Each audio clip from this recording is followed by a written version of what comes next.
Sex is dangerous and shameful and sinful and a tool of the devil until the day that you're married and suddenly it is awesome and a gift from God.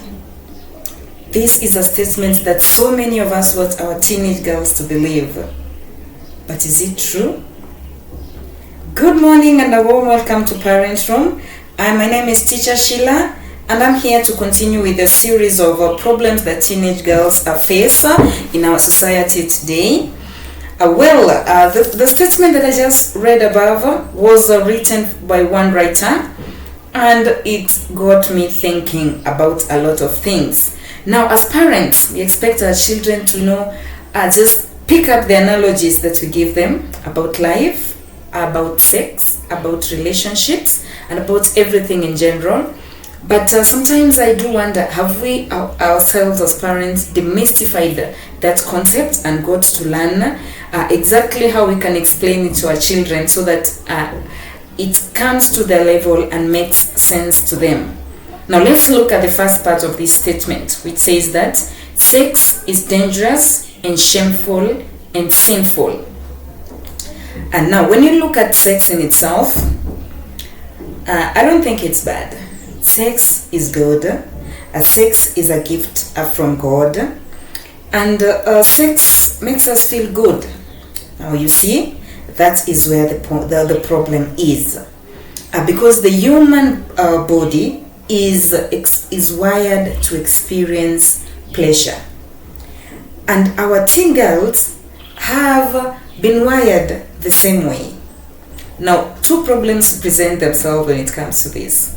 Problem number one, there's so many stereotypes when it's surrounding women and sexual pleasure, where some school of thoughts even want to project it onto us that women should actually not, seek pleasure, especially bodily pleasure, that they're built, to nurture and to protect and so many other things. And that somehow it is so shameful for a woman to feel, pleasure, to feel the desire to have, to satisfy themselves. And because of that, we as women, we are running around teaching this to our children, to our students, and to so many more people that, as a woman, you're the one who's going to be affected when you have, sex. You're the one who is going to be, adversely, in pain when something goes south and you've already had sex. We've stereotyped it so much that we make our girls now feel that sexual pleasure is not the right thing for them to do.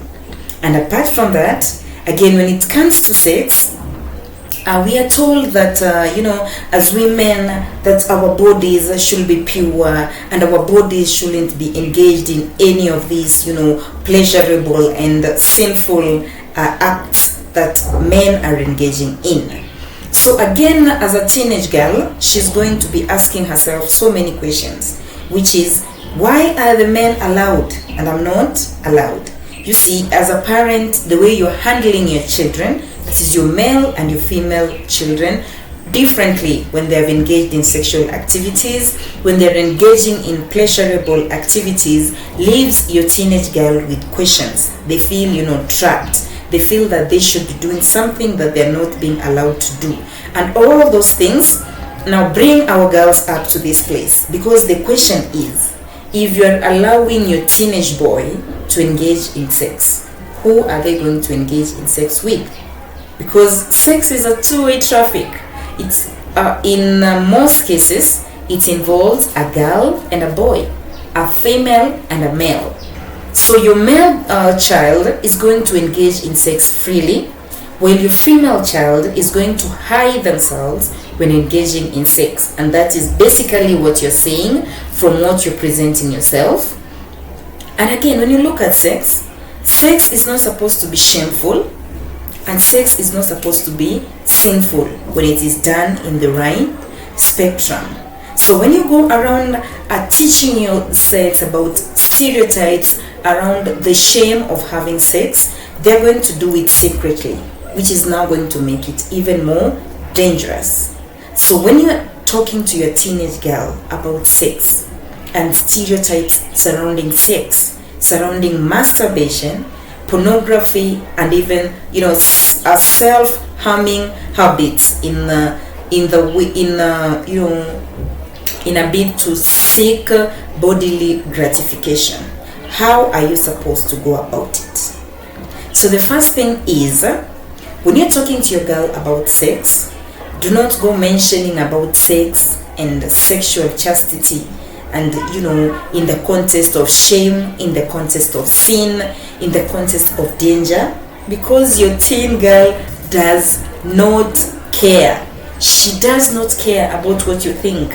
She does not care about your opinions. She does not care about your thoughts and feelings. She's a teenager, which means the way to get a point home is actually telling this teenager about the problems that they're going to be having and the impact that they're going to feel when they do these sexual activities, and that are personal to them, the things that are going to harm them, the things that they're going to lose, and things like that when it comes to sex. So again, when you talk about sex, don't go telling your teen, you're the one are going to lose, you're going to get pregnant, you're going to, get this and this, because really, those were things that were being perpetrated in the past when we didn't have contraceptives and, all that. But when you look at sex, what exactly are you supposed to talk about? So number one, when you talk about sex, you're supposed to tell your teenagers that entertaining sexual desires leads to actions that are harmful and shameful. It leads to actions, not the sex itself, but entertaining the sexual desire is going to lead them to actions that are harmful and shameful. What do we mean by this? By entertaining sexual desires, this girl is going to go out into situations that are dangerous. That is first of all. Number two, by entertaining sexual desires with people who are not committed to them, they are going to end up being ashamed. Because today you're going to sleep with this guy, and tomorrow you're going to sleep with another guy, and the cycle is going to go on and on and on, and finally you are going to be ashamed. You're going to be ashamed as a person. You're going to be ashamed in your sexuality, because your teenage girl has already interacted with a lot of guys. Again, something that we want to deny. And because of that, they already know, this shame that comes with sleeping with a guy. This guy is going to go out there and is going to brag about your body, about having you, about the sexual experiences they have had. They're going to probably come up with a list and tick your name on it. By doing that, they're going to shame you as a person. Another shame comes in because this guy is not committed to you, which means that today he's going to be sleeping with you and tomorrow he's going to be sleeping with another person. They won't respect you as a person. They won't respect your sexuality. They might not even respect your privacy. And by doing that, you're going to be ashamed totally as a feminine human being. And apart from that, another shameful thing comes in when this guy does not have a permanent residence where they're going to take you. For example, a place that is respectful to you as a woman, to have your sexual activities. What does this mean?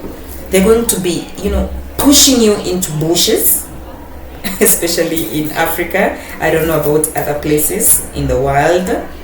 Please let me know where your children go to hide and have their sexual activities. They're going to be taking you into places that are dangerous for your sexual bodily gratification. They're going to be taking you to lodgings. They're going to be taking you to open spaces, places where you can actually get into real bodily and spiritual and emotional danger. You can even be kidnapped in those places. They're going to be taking you to people who are wayward, to houses of people who allow teenagers to have sex. And what does that say about those people? These people are not morally straight. These people are not they don't have any fabric of morality to hold on to for them to allow that to happen in their spaces. which means these people might even rape you, they might even kidnap you, they might even use you for, sex trafficking, human trafficking. They might do so many other harmful things to you because already they have let go of their moral, fabric. There's nothing that is holding them back. So entertaining these sexual desires are going to get you into shameful situations that you'd rather, avoid in totality, and also harmful situations. Something else about sexual activity is that sexual activity is addictive and controlling. There is nothing harmful or bad about sex per se, but engaging in sexual activities over time usually becomes addictive, and sometimes it even controls your mind. When you talk about something that is addictive and controlling, it is never good. This is something that is going to take a hold of you and start controlling your every thought, your every action, and in some cases even your every desire. What does that mean for you? It means you're not going to be in control of your own life. It means that whenever that feeling arises, you're going to be doing everything to gratify it, and most of it shameful and harmful, so that you can be able to gratify your sexual desires. When you cannot control your sexual desires, you're gonna end up into prostituting, and you're prostituting and you're not getting paid. That means you're just sleeping around with numerous guys as long as you find someone who can gratify your sexual desires. You're gonna end up a victim of pedophilics or pedophiles, because whenever they come to you, you're not going to resist. Sometimes you might even go to them. You're going to end up being abused in so many levels, because if you're being controlled by your sexual desires and you go somewhere and the person you expected to gratify your sexual desires is not doing that, what will you do? As a teenager, you're going to go find someone else. You're going to be heartbroken. You're going to be emotionally disturbed. There's so many things that are going to come up for you, which exposes yourself to abuse. You're now exposing yourself to abuse. So by engaging in sex and it becomes addictive, you're going to end up in so many situations that you could have avoided otherwise. And then something else about sex is that in most cases, and now this is for parents, excessive engaging in sex is used as a cover-up for so many other problems that are going on in the family.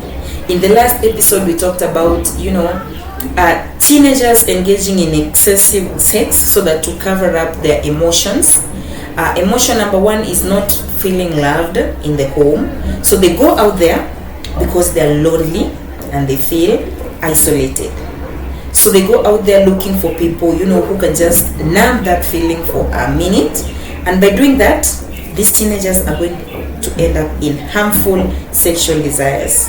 They can also be a sign of anxiety, depression, obsessive compulsive disorders, traumas, and sometimes it's caused by substance abuse. So when your teenage engages in sex, it is not only because they have been exposed to sexual materials or just to gratify their sexual desires. Sometimes it is to numb some of the other problems that they are undergoing in the family.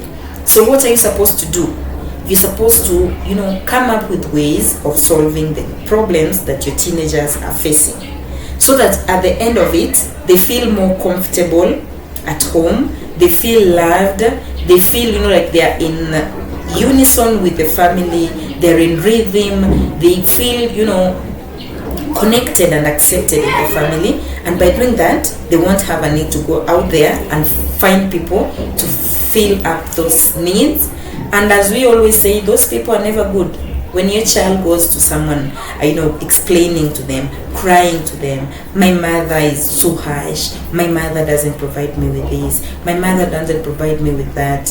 By doing that, somehow just stimulates, it gives this other person the opportunity to, do something to your child, to abuse your child while filling up those desires, which is not genuine, and in the end it's just going to cause more trauma, imagine a situation where your child has gone telling someone, my mother doesn't love me, I feel neglected, and they're like, come, I love you. After 2-3 days, they have started engaging in sexual activities. They're doing all this substance abuse. They're doing all these funny things together, and your child feels, momentarily like they've been accepted by someone, they've been loved by someone. This person is letting them engage in reckless sex, drug abuse. This person is letting them, do funny stuff all over. And then after a week or two, this person is satisfied with your child, and they go, now you can go. And your child is like, you mean even this person doesn't love me again? And that is now building even more, trauma when it comes to your child. And for my parting shot, I want to say something, and that is sexual chastity. Now, to the youth, we as counselors and parents and guardians and teachers, we are always pushing you to have sexual chastity. And you're always wondering why. I mean, sex feels so good. Masturbation feels like, the world to me. It solves most of my problems. It makes me feel, happy and good. So why are you people pushing for sexual chastity? And this is the reason that I'm going to give you today. And that is sexual pleasure per se is not bad. It is good. And you being sexually gratified is awesome. It is something that was given by God, which means it can't be bad. The problem is when you engage in sex, you lose your freedom. When you engage in sex, you lose your freedom. All of us are usually pushing for freedom. Freedom from this, freedom from that, freedom to do this, freedom from so many things, or freedom to do so many things.